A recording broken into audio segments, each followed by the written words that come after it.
नमस्कार मंडळी, तुम्ही बघताय आपला यूट्यूब चॅनल काय म्हणते पब्लिक.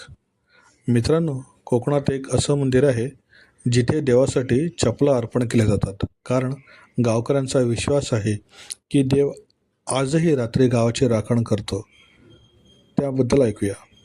आरवलीचा वेतोबा देव. कोकणातील अनेक गावांमध्ये वेतोबा देवाला गावाचा रक्षक मानले जाते. स्थानिक श्रद्धेनुसार रात्री वेतोबा गावाचे राखण करतो, म्हणून त्याला मोठ्या चपला अर्पण केल्या जातात. आजही मंदिरात अशा चपलांचे ढीग पाहायला मिळतात.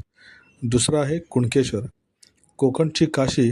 समुद्रकिनारी असलेल्या कुणकेश्वर मंदिराबद्दल अशी आख्यायिका सांगितली जाते की एका गायीने रोज एका ठिकाणी दूध सोडल्याने तिथे शिवलिंग सापडले आणि पुढे मंदिर उभारले गेले.